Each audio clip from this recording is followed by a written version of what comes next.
No games. A place filled with violence, hatred, drama, depression. No fucking joke, man.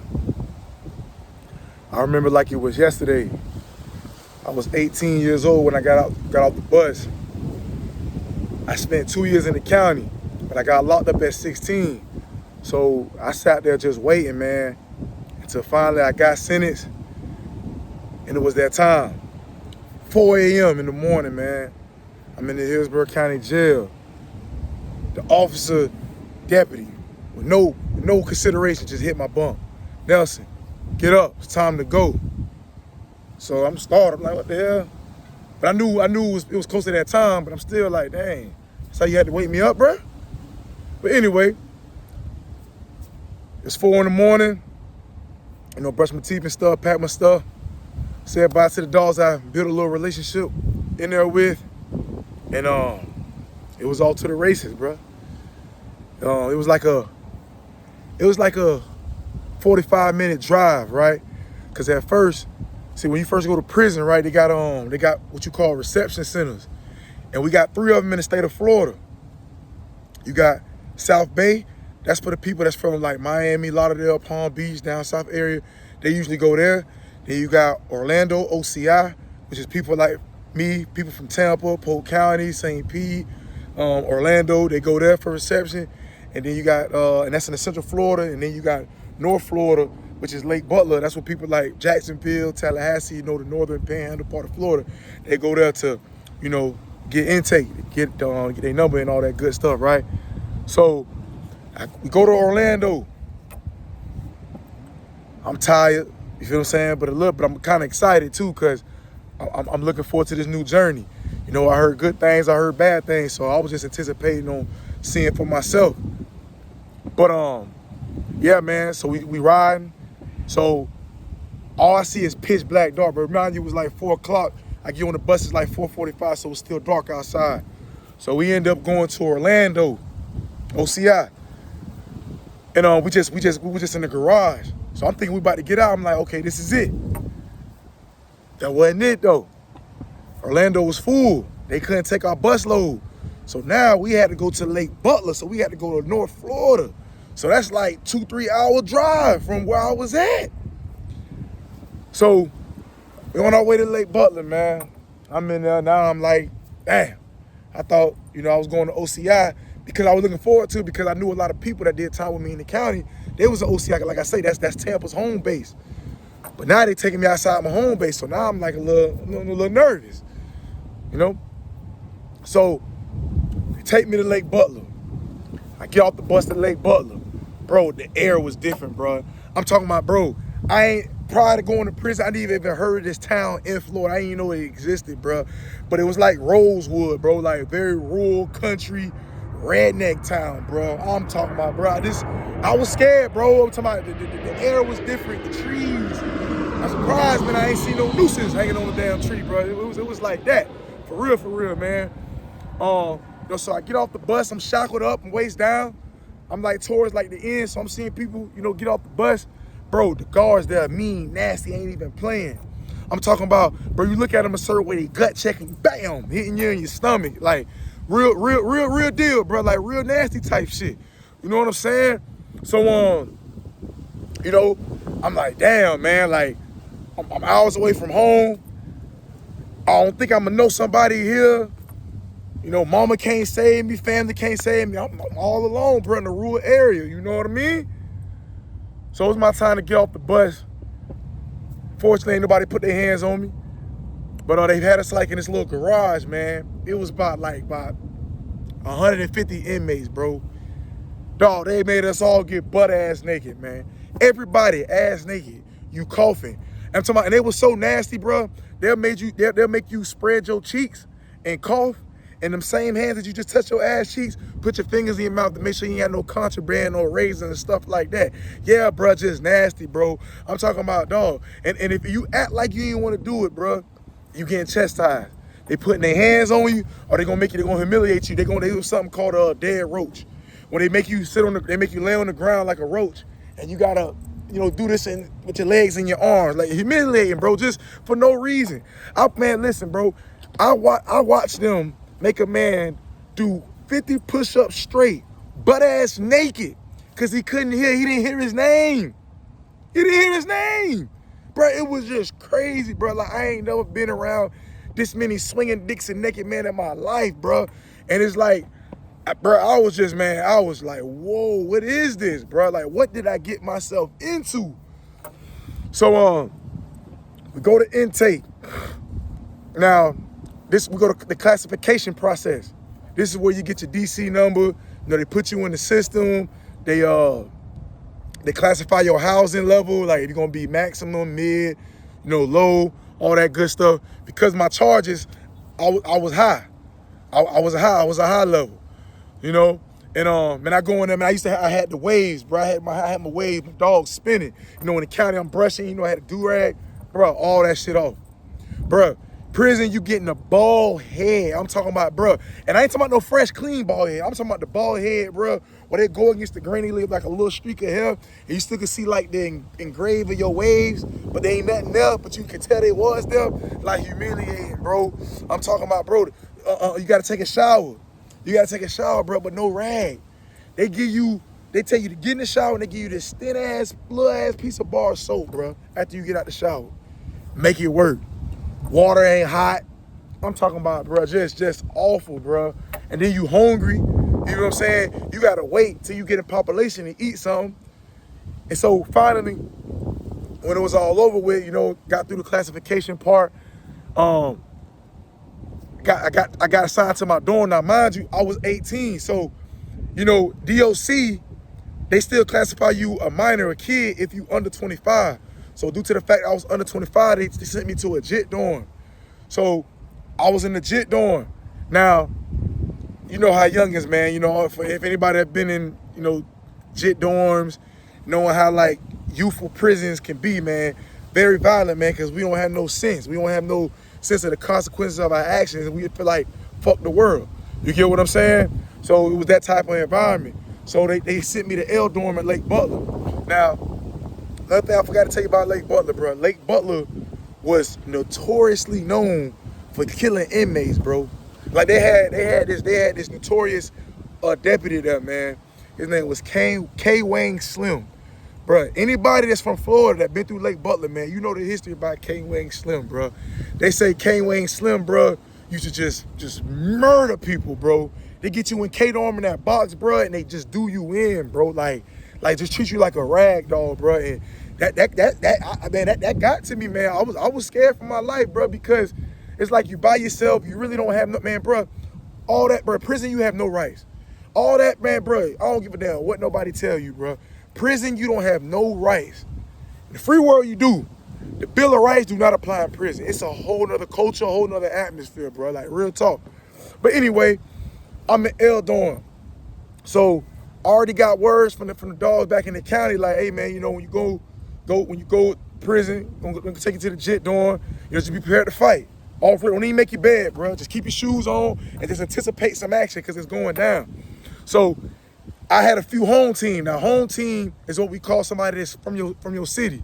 If you got somebody that's coming from the same city as you, that's the home team. So in theory, y'all supposed to be down, click tight, hold each other down, look out for each other. If the man ain't got no canteen, you look out. If the man in a little trouble, you know what I'm saying, you help out, make sure ain't no jumping, stuff like that. Just, physical, moral, and mental support type shit. You get what I'm saying? So Tampa, Hillsborough County, we sent a lot of people to prison. It ain't nothing to brag about, bro.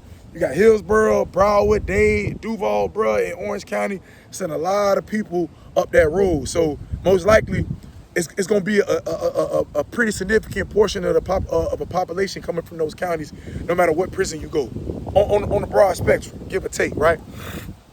So I had a few of the home team with me.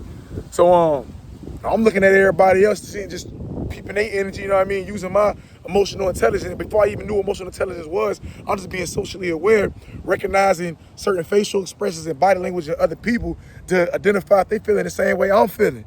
And they were, you know what I'm saying? They might not have said it, but they was scared too. They was frightened. So when I identified those emotions in others, I felt a little better. I'm like, okay, I ain't the only one. It's just a human thing, right? Anxiety, you kind of afraid of the unknown. We don't know what to expect. You know, they hearing stories just like I heard stories, but nobody knows until it actually, you know, goes down. So going L dorm, bro, got my sheets and everything, my blues, all that blues are uniforms. You feel what I'm saying? Now, due to the fact that it's reception and not your main camp, you don't get a lot of blues. They gave us just one extra pair of blues because at reception, you're only anticipated to stay there for like 2 weeks, maybe 3 weeks max. Some people stay in there longer. You know, if they're pending being a permanent, meaning being a permanent at the reception, because they have to have people that's not transits as well. And if they got some type of medical issue, they may have to stay a little longer.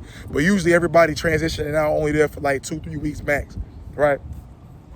So yeah, so I got my stuff, man, and I just did what the people told me to do.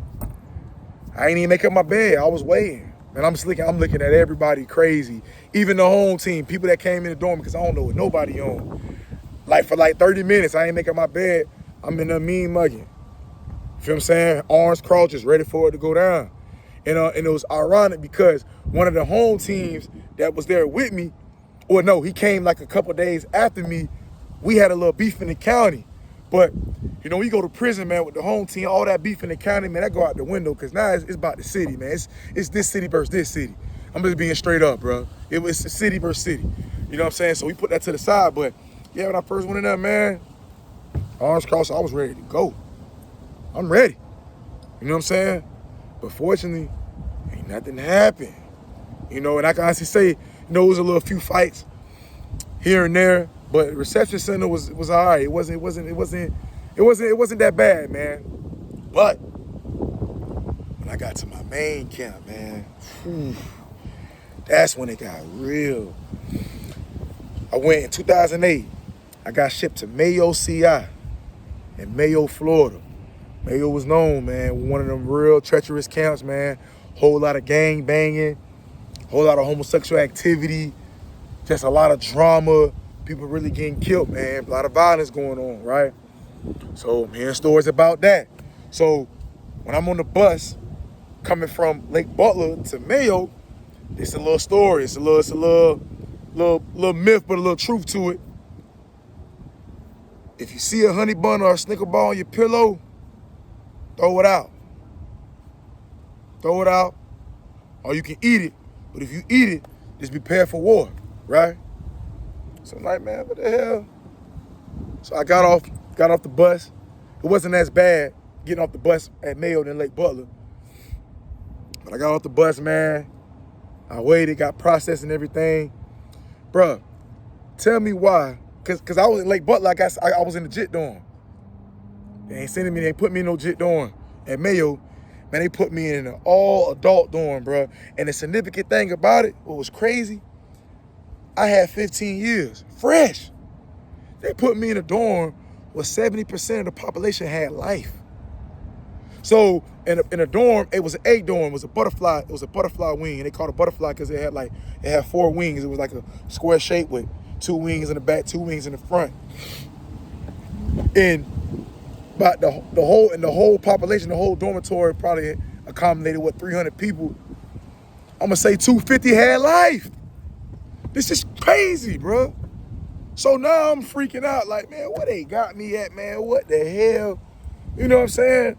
So go in the dorm, I get assigned to the room, never forget, room 3, wing 2, room 3, downstairs. Now, I see my bunkie, he old school, so I don't know what to think. I'm just like, hey, man, however go down, I'm prepared, though. I'm scared, but one thing about me, man, I can honestly say, I wasn't the toughest, I wasn't the roughest, man, but I was not going to allow the emotions of fear be detrimental and become turmoil for me while doing my time. Because I witnessed that in a lot of people, man. Yeah, it's okay to have fear. It's understood. It's a basic human emotion, right? But we can't let that fear, man, to make matters worse for ourselves. Because in prison, man, people prey on the weak, bro. It's the predator versus the prey. If you weak, them people are gonna pounce on you, bro, and your life is gonna be a living hell, and it's gonna be hard for you to not be seen as the prey unless you go on somebody's shit. You got to go on somebody's shit. You got to take off on them. You know, you got to put the lock in the sock. Lock in the sock is, you know what we used to do? We used to tie a lock to a lock. We had lockers, and we used to get a locker. We used to tie the sock on the lock, and that was a weapon. We get that, or you get a shank. A shank is a knife, and you can make anything out of a shank. Really, man. I seen people make, man, like metal with toothbrushes, with a razor. Man, I seen people make pencils, man. You can use a pen. You know what I mean? I seen people, man, when people get stabbed in their eye with a pen, bro. Like, you can use damn near anything in prison as a weapon, bro. For real, for real. But anyway, you know, I had my roommate. His name was Ock Brown. I'll never forget. Cat out of Miami. Old school cat. And he was cool, man. He was cool, you know what I mean? Laid back dude, real heavy in that Bible. And he told me straight up. Ock Brown ain't had no life sentence. Ock Brown had like 2-3 years left. But he been down. He was down for like 8 years, something like that, right? And he told me straight up. He asked me what my name was. And I said, Mo. He's like, all right, Mo. He said, question. He said, you a convict or an inmate? I'm like, what the I don't know how to answer that. What the hell? I don't know. Inmate. Say, if you an inmate, you ain't gonna make it in here too long. And I'm like, what you mean by that? What's the difference between an inmate and convict? Ain't it the same? Like, nah. He said a convict is a person who knows how to do the time, and doesn't allow the time to do them, and operates off respect. Inmate, they got no awareness. They don't know where they at. They think it's Candyland. They think it's a game. They take it for granted. They're not they're not aware of the respect factor that is very prevalent. It's very prevalent. Sorry, that was the wind. That's very prevalent in the culture of prison. So I'm like, whoa, that's deep. So, you know, I'm thinking, I'm going to say what I think he want me to say, but what I really want to be, because I don't want to lose my life, man. I said, I'm a convict. He said, good. I said, good. He said, man, you become a convict, you know how to move. Don't let the time do you, but do the time. You'll be all right. He said, a few simple rules. He said, you gamble? I say, not really. He said, all right, but that may change. But if you do gamble, pay your debts. Don't never bet nobody on air. If you bet something, be a man to pay that man. Say, man, stay away from the sissies, punks. Those are what we call gays in prison. Stay away from that. Say, man, these sissies in here like women on the street. Dudes willing to kill you about they sissy, man, about they boy. Stay away from that. That's a game you don't want to get into. Slippery slope, very dangerous. Another thing he said, the game. He said, man, you bang? I say, nah, I don't bang. He say, good, keep it that way. I say, man, don't get in that gang stuff, man. It's a lot of politics. It's a lot of stuff. If you in them gangs, a lot of stuff you have to do that you really don't want to do. And if you don't do, they gonna get at you. So those are 3 like laws, basically, man. And I lived according to it. And my first day, man, you know, in prison, and the main camp was actually pretty good. I ain't witnessed no violence. Met my bunkie, and I actually had a good sleep. That's what it was, man.